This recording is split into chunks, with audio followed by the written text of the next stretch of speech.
esté con ustedes. Del Santo Evangelio según San Juan. En aquel tiempo Jesús se les apareció otra vez a los discípulos junto al lago de Tiberíades. Se les apareció de esta manera. Estaban juntos Simón, Pedro, Tomás, llamado Gemelo, Natanael, el de Caná de Galilea, los hijos de Zebedeo y otros discípulos.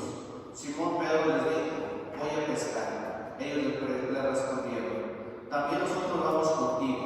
Salieron y se embarcaron, pero aquella noche no pescaron nada. Estaba amaneciendo cuando Jesús se apareció a la orilla, pero los discípulos no lo reconocieron. Jesús les dijo: muchachos, ¿han pescado algo? Ellos contestaron: no. Entonces Él les dijo: echen la red a la derecha de la barca y encontrarán peces. Así lo hicieron y luego ya no podían jalar la red por tantos pescados. Entonces el discípulo que amaba a Jesús le dijo a Pedro: es el Señor. Tan pronto como Simón Pedro oyó decir que ese era el Señor, se agarró a la cintura la túnica, pues se la había quitado, y se tiró al agua. Los otros discípulos llegaron en la barca, arrastrando la red con los pescados, pues no distaban de tierra más de 100 metros. Tan pronto como saltaron a tierra, vieron unas brasas y sobre ellas un pescado y un pan. Jesús les dijo: traigan algunos pescados de los que acaban de pescar. Entonces Simón Pedro subió a la barca y arrastró hasta la orilla la red, repleta de pescados grandes. Eran 153, y a pesar de que eran tantos, no se rompió la red. Luego les dijo Jesús: vengan a almorzar. Y ninguno de los discípulos se atrevió a preguntarle: ¿quién eres? Porque ya sabían que era el Señor. Jesús se acercó, tomó el pan y se lo dio, y también el pescado. Esta fue la tercera vez que Jesús se apareció a sus discípulos después de resucitar entre los muertos. Después de almorzar, le preguntó Jesús a Simón Pedro: Simón, hijo de Juan, ¿me aman más que estos? Él le contestó: sí, Señor, tú sabes que te quiero. Jesús le dijo: apacienta mis corderos. Por segunda vez le preguntó: Simón, hijo de Juan, ¿me amas? Él le respondió: sí, Señor, tú sabes que te quiero. Jesús le dijo: pastorea mis ovejas. Por tercera vez le preguntó: Simón, hijo de Juan, ¿me quieres? Pedro se entristeció de que Jesús le hubiera preguntado por tercera vez si lo quería, y le contestó: Señor, tú lo sabes todo, tú sabes que te quiero. Jesús le dijo: apacienta las ovejas. Yo te aseguro, cuando eras joven, tú mismo te ceñías la ropa e ibas a donde querías. Pero cuando seas viejo, extenderás los brazos y otros te seguirán y te llevarán a donde no quieras. Esto se lo dijo para indicarle con qué género de muerte habría de glorificar a Dios. Después le dijo: sigue. Palabra del Señor. Gloria a ti, Señor Jesús. La resurrección del Señor es una experiencia que los discípulos vivieron, y por eso no pueden dejar de hablar de las maravillas que Dios ha hecho con su ungido. Y pues han tenido una experiencia en donde primero sufren la tragedia de la muerte en cruz, y después la alegría de la resurrección. Pero dicen: no acababan de creer de alegría, de volverlo a ver. ¿Por qué? Porque era mucho el amor. El amor es lo que sostiene la fe. Una fe sin amor es vacía, es hueca, pierde el sentido. Por eso nuestro Señor primero no le dice si son dignos, si se han portado bien, si han hecho las cosas correctas, si son realmente personas que merezcan la presencia de Dios. No. A Jesús le interesa el amor. ¿Sí? Ya sabe que como seres humanos, por muy perfectos que nos sintamos, tenemos un montón de errores, y cuanto mejor nos sintamos, es porque somos peores. La persona que dice: yo soy mejor, yo no soy así, yo no soy así, pues no serás así como la otra persona con quien te comparas, pero eres peor que otras. O sea, no habemos personas que seamos perfectas delante de Dios. A los ojos de Dios, todos somos pecadores. Por eso dice: yo no he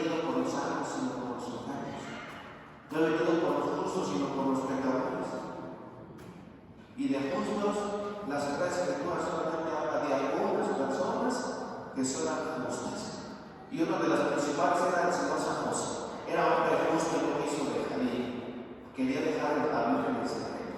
Pero como era hombre justo, o sea, siempre buscaba el bien, siempre buscaba la manera de salir de las cosas bien. ¿Por qué? Porque era hombre justo. Son muy pocas personas que hablan de hombres o personas justas en la Sagrada Escritura. Todos los demás, de los apóstoles, la Escritura, los evangelios se reducen en expresar sus limitaciones. ¿Sí? Eran orgullosos, pero ¿cómo eran? Era abancado, presuntuoso, siempre confiaba en sí mismo, o sea, era el primero que brincaba, era el primero que defendía a Jesús, era agresivo, le cortó la oreja al soldado cuando fueron a apresar a Jesús.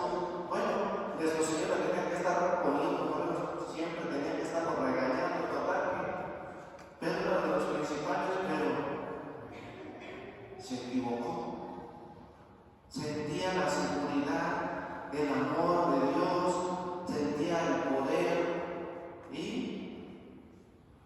hasta él mismo aseguraba: aunque todos los que abandonen, yo nunca lo haré, iré contigo hasta la muerte, hasta la cárcel. Hay el problema, he orado por ti. O sea, no seas tan presumido. O sea, ni siquiera sabes lo que viene y ya te estás poniendo como si fueras a poder con todo. Y a la hora de la hora, yo no conozco hasta con blasfemias. Yo no lo conozco, no sé quién es, y en su cara me piló. O sea, tuvo que tocar fondo para darse cuenta de que sus seguridades, aunque fueran religiosas y aunque fueran por estar con el Señor, de todas maneras no son suficientes. Se necesita la humildad, la sencillez, la pequeñez. Por eso el Señor siempre está exaltando. Yo les aseguro que si no son como niños, no entrarán al reino de los cielos.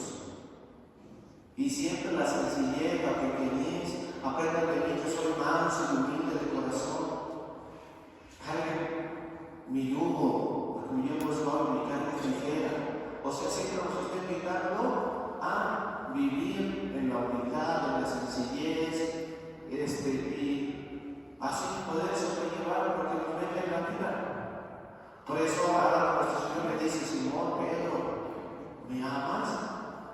El Señor sabe que lo ama, pero también sabe que le ha fallado bastante. Y Pedro ahora sí ya es consciente, ya no es esa persona arrebatada. Si es el primero que baja del barco cuando le dice cuál es el Señor, pero es el amor el que lo impulsa, pero ya es consciente de su nada, de su pequeñez, de su limitación, de su debilidad. Y entonces ahora le dice: Señor, sí, le dice Pedro: sí, Señor, tú sabes que te quiero. No se atreve a pronunciar la palabra amor. ¿Por qué? Porque ha fallado tantas veces que siente que no la ha hecho. Por eso dice: tú sabes que te quiero. La segunda vez, Pedro, ¿me amas? Señor, tú sabes que te quiero. O sea, no se atreve a pronunciar esa palabra sagrada, el amor. Porque el amor es tan sagrado que tiene sus propias exigencias. Y la exigencia del amor siempre va a ser la entrega, la adoración, la mortificación. El morir cada día a los propios egos para poder hacer bien al prójimo, para poder evitar el mal al prójimo, para buscar siempre y dar siempre por el otro antes que por sí mismo. Entonces imagínense una pareja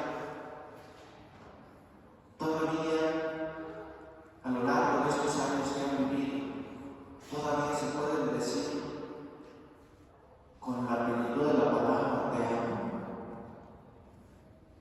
O hay cositas que ya te hacen decir: tú sabes que te quiero. ¿Por qué? Porque te he fallado, porque no he sido lo mejor para ti, porque me he buscado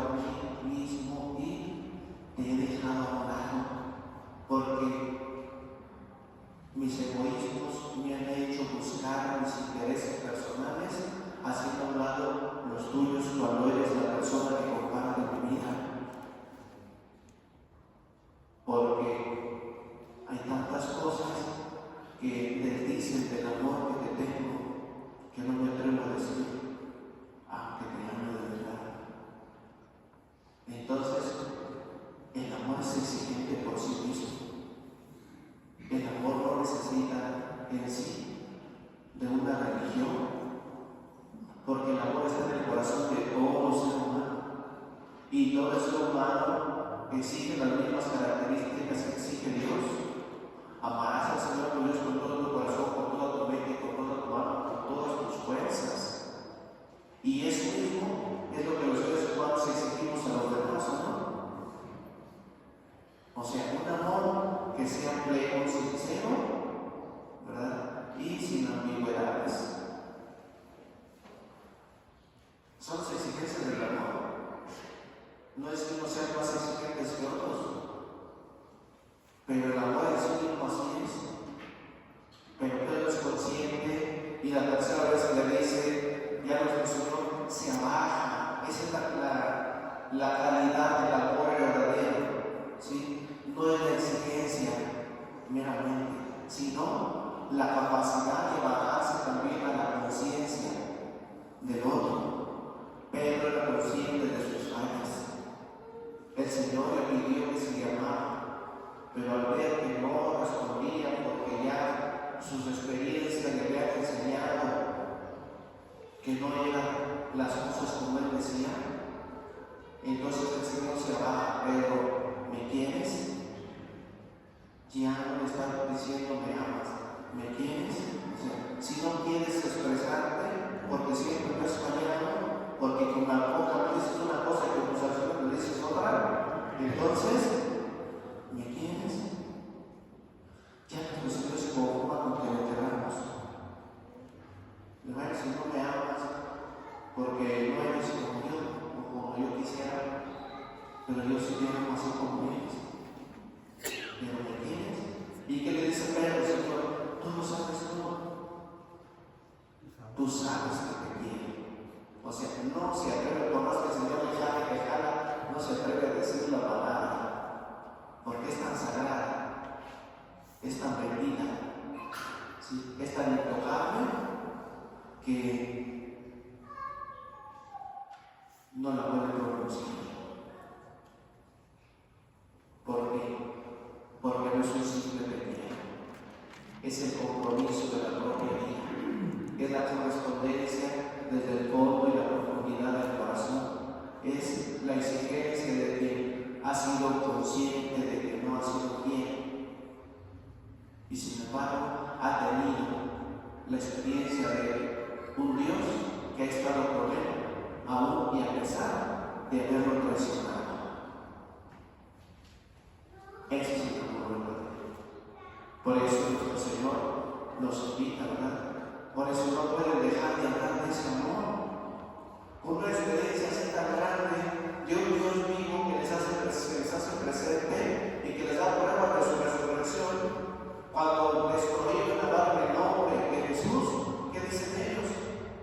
Primero obedecer a Dios antes que a nosotros. Y eso es la responsabilidad de todo bautizado.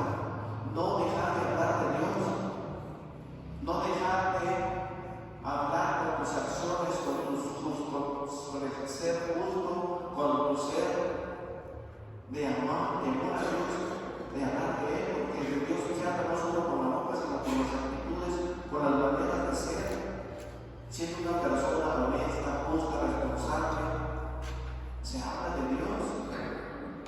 Y cuando nos azotan por hablar de Dios, los grandes latigazos, ¿cómo salieron?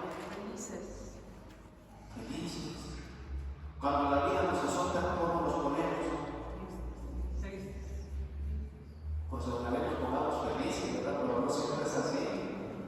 ¿Sí? Cuando tenemos fe, cuando nos unimos a Dios y cuando realmente estamos tomando las cosas porque así es Dios, porque amamos a Dios, entonces sí, las cosas que nos pasan no nos derrumban, no nos destruyen, nos entristecen y nos harán llorar, como dice San Pablo, ¿sí? Nos verán tirados en el suelo, pisoteados, ¿sí? Derrotados, pero jamás vencidos, jamás vencidos. Ahorita estoy en el suelo, pero al ratito no me levanto, ¿verdad? No porque ahorita no nos salgan las cosas, no significa que ya la vida se acabó. Mientras esté respirando, todavía tengo alientos para decir que soy Señor. Y entonces, ¿qué hacer? Y la adoración a Dios no es cantarle a Dios, no son cantos de alabanza, de adoración. Eso ya es en el cielo, aquí también. Pero la palabra adoración que se pronunció por primera vez en la Sagrada Escritura fue en el Génesis, cuando Abraham iba a sacrificar a su hijo. Faltaban unos kilómetros y le dice que quedes en los cielos. Nosotros vamos a ir a adorar a Dios, a adorar a Dios. ¿Y qué hicieron la adoración a Dios? ¿Qué iba a hacer Abraham? Estaba obedeciendo la indicación de Dios. Y entonces la verdadera adoración a Dios no son las alabanzas,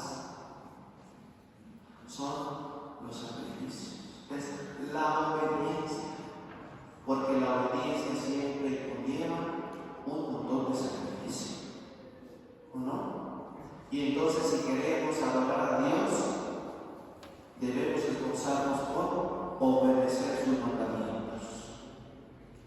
Y en la medida en que los vayas obedeciendo, adorarás a Dios porque estarás cumpliendo su voluntad. Y esa es la verdadera adoración. De tal manera que el que no obedecía a Dios no manifestaba respeto y adoración. Y eso lo vemos en Saúl. El Señor le dijo que fuera y arrasara a la tierra a todos los amalecitas y no dejara nada vivo. Eso se le pidió. ¿Y qué hizo Saúl? Se quedó con las mejores vacas, se quedó con lo mejor y no exterminó a todos. Dejó por ahí a los hijos del rey, no sé qué por ahí. Total, que no hizo las cosas como Dios le pidió. ¿Y qué sucedió? El Señor lo destruyó. Y se hizo, dice: voy a hacerme un rey según mi corazón. ¿Por qué? Porque este no me adoró, no obedeció mis mandatos. Y entonces David, a pesar de que tuvo sus limitaciones, sin embargo, nunca dejó de obedecer a Dios. Y a David se le dan las promesas del Redentor del Salvador. Y le dice: el sepulcro, no quedarás atrapado en el sepulcro. Entonces resucitarás. Por eso, pues, pongamos la mano del Señor y que Él nos enseñe a adorar. La obediencia a Dios es la verdadera adoración, porque es lo que Dios quiere. Obediencia quiere, no sacrificios. Conocimiento de Dios más que holocaustos. Obediencia quiere. Entonces, ahí está la adoración. Lo adoras cuando cumples con tus deberes como esposo, como esposa, como padres, como hijos. Cuando cumples con tus deberes de la fe, de religión. Cuando eres una persona responsable y corresponsable con los demás, estás obedeciendo a Dios. Y así estás siendo una persona adoradora de Dios. De tal manera que podemos cantarle a Dios alabanzas y todo, pero si nos falta otro, pues lo está faltando lo más importante, ¿verdad? Y pues la que le adoró, ¿sí?, completamente y en todos los sentidos fue nuestra Madre Santísima, porque fue la primera que nunca le recogió a Dios de ninguna manera. Soy esclavo del Señor, hágase según tu palabra. Entonces ella es la adoradora principal del amor de Dios. Es la que vive en el amor de Dios y es la que, obedeciendo, alaba eternamente la misericordia del Señor.